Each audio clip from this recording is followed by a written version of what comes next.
జగన్మోహన్ రెడ్డికి జనసేనాని ఝలక్ ఇచ్చారా? బాబును జగన్ అరెస్ట్ చేయిస్తే పవన్ బయటకు తీసుకొచ్చారా? కష్టకాలంలో చంద్రబాబుకు అండగా ఉన్న పవన్ ప్రభుత్వ ఉక్కుపాదంపై తిరగబడ్డారా? బాబుకు బెయిల్ రావడం వైసీపీలో గూబులు పుడుతోందా? పవన్ బాబు వ్యూహాలతో ఇక కూటమి దూసుకుపోనుందా? ఇంటి నుండే చంద్రబాబు వైసీపీ సర్కార్ను హడ్లెత్తించబోతున్నారా? జనంలో విస్తృతంగా పర్యటించే బాధ్యత జనసేనానిపైనే ఉండనుందా? కృష్ణార్జునుల దూకుడులో కురుక్షేత్రంలో వారు వన్ సైడేనా?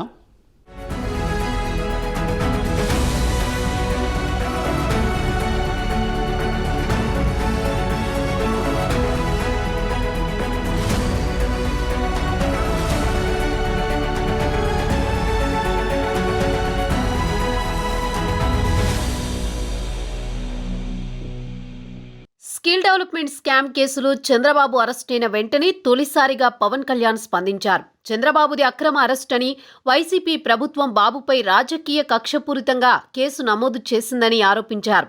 చంద్రబాబుకి సంఘీభావం తెలపడానికి హైదరాబాద్ నుంచి బయలుదేరిన పవన్ కళ్యాణ్ని ఆంధ్ర బోర్డర్లోనే ఆపేయడం నాడు సంచలనమైంది. ఏ పార్టీ కానీ నాయకులు కానీ అప్పటికి చంద్రబాబు అరెస్టుపై స్పందించలేదు.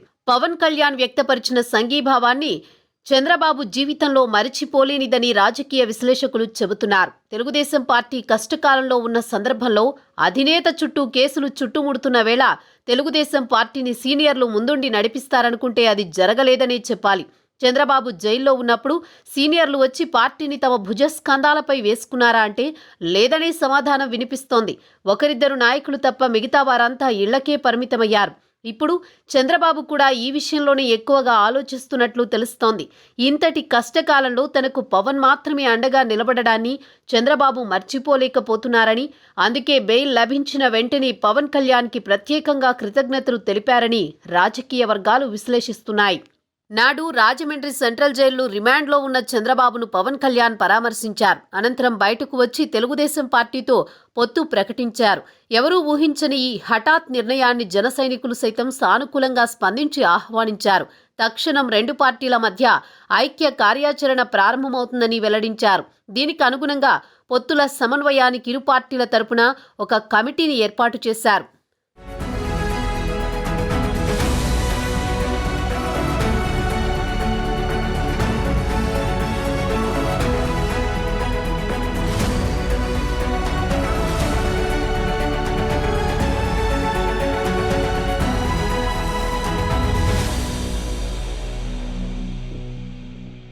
జనసేన పొత్తు ధర్మాన్ని వీడలేదు. రెండు పార్టీల కార్యక్రమాలకు జన సైనికులు తమ బాధ్యతగా హాజరవుతున్నారు. తెలుగుదేశం పార్టీ శ్రేణులు కూడా ఇప్పుడిప్పుడే జన సైనికులను కలుపుకుపోతోంది. చంద్రబాబు బెయిల్ మీద రాజమండ్రి జైలు నుంచి బయటకు వచ్చిన తర్వాత ఆయనకి స్వాగతం పలకడంలో జనసేన శ్రేణులే అధికంగా హాజరయ్యారు. హైదరాబాద్ బేగంపేట ఎయిర్పోర్ట్లో జన సైనికులు సైతం బాబుకి స్వాగతం పలికారు. చంద్రబాబుపై కేసుల మీద కేసులు నమోదు చేస్తున్న సందర్భంలో చంద్రబాబు కండగా పవన్ కళ్యాణ్ నిలబడడం ఎంతో సాహసోపేతమైన చర్యగా రాజకీయ పరిశీలకులు చెబుతున్నారు. ఏది ఏమైనా ప్రస్తుతం చంద్రబాబు చేతిలో 4 వారాల సమయం మాత్రమే ఉంది. ఈ 4 వారాల్లో ఏపీ రాజకీయాల్లో పెనుమార్పులు చోటు చేసుకోబోతున్నాయని రాజకీయ విశ్లేషకులు అభిప్రాయపడుతున్నారు. కోర్టు విధించిన నిబంధనలకు లోబడి చంద్రబాబు వ్యవహరించవలసి రావడంతో తన చాణక్య వ్యూహాలను ఇంటి నుంచి అమలు చేయనున్నారని వినికిడి. దీంతో క్షేత్రస్థాయిలో జగన్పై పోరాటం చేయాలంటే పవన్ కళ్యాణ్కి తప్పని పరిస్థితి ఏర్పడింది. ఈ 4 వారాలు చంద్రబాబు ఏ విధమైన రాజకీయ కార్యక్రమాలలో పాల్గొనకూడదని, ప్రెస్ మీట్లు సైతం నిర్వహించకూడదని బెయిల్ నిబంధనలు ఉన్నాయి. ఈ నేపథ్యంలో తెలుగుదేశం పార్టీ తరపున లోకేష్ మినహా రాష్ట్ర వ్యాప్తంగా ప్రభావితం చేయగల నేత లేకపోవడంతో కూటమి తరపున జనసేనాని ఆ బాధ్యత తీసుకోనున్నారని తెలుస్తోంది. బాబుపై ఆంక్షల నేపథ్యంలో ఆయన బెయిల్ పొడిగించినా రాజకీయ కార్యక్రమాల్లో పాల్గొనకూడదన్న షరతులు వర్తించే అవకాశం ఉంది. ఈ తరుణంలో చంద్రబాబు వ్యూహాలతో కూటమిని నడిపించే ప్రధాన బాధ్యత పవన్ కళ్యాణ్ మీదే పడొచ్చని పరిశీలకులు విశ్లేషిస్తున్నారు.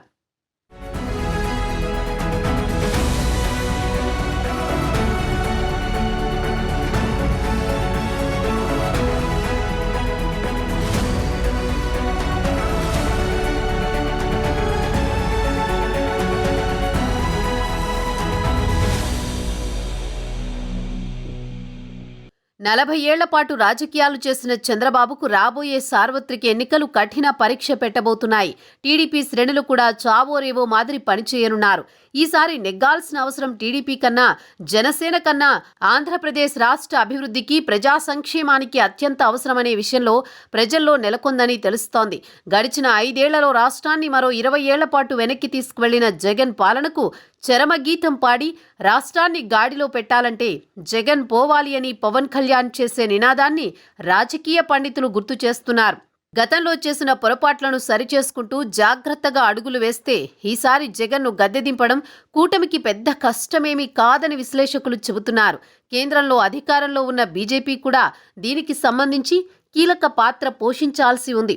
ఇప్పటికే ఎన్డీఏ కూటమిలో జనసేన భాగస్వామ్య పార్టీగా కొనసాగుతోంది.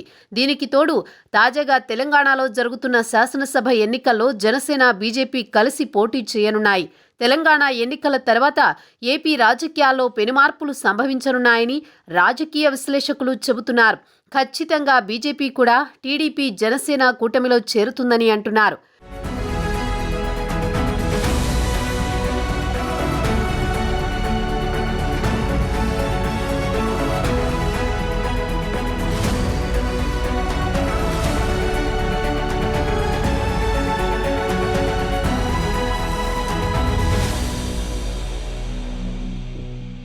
చంద్రబాబుకి రెగ్యులర్ బెయిల్ వస్తుందో రాదో సందిగ్ధంగా మారింది.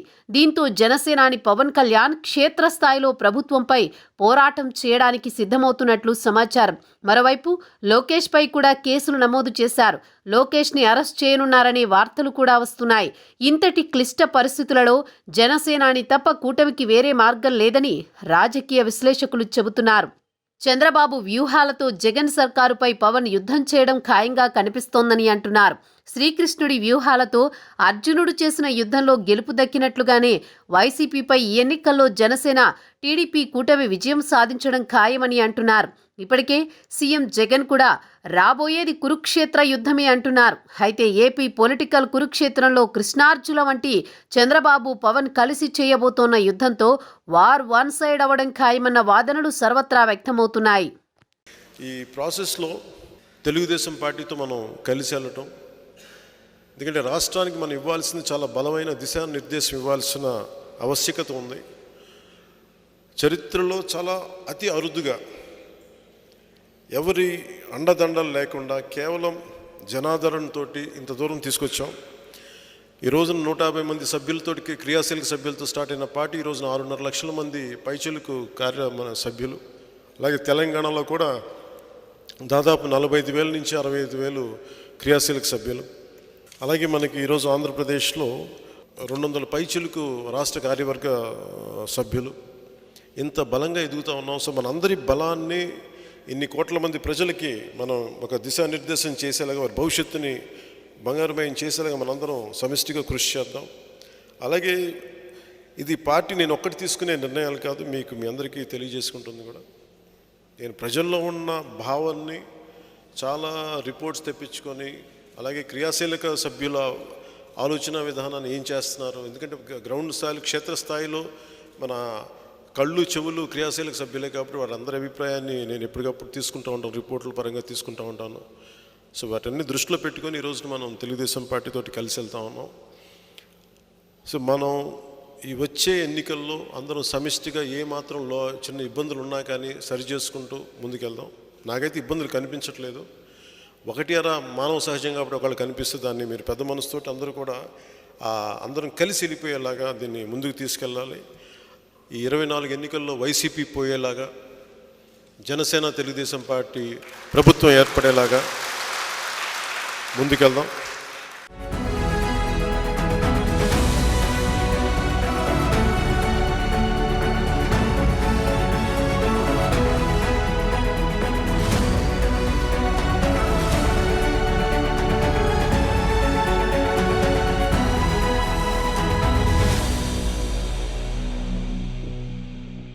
నూట 75 సీట్లు తానే గెలుస్తానంటూ బీరాలు పలుకుతున్న జగన్కు ఈసారి భంగపాటు తప్పేలా లేదు.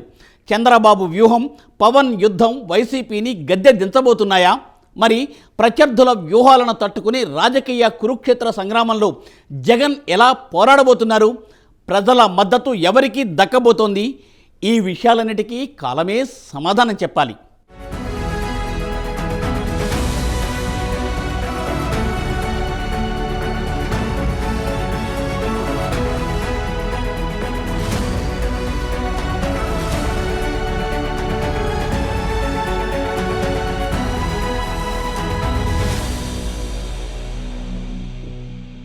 ఇక ఇది ఇవాల్టి స్పాట్లైట్. నమస్తే.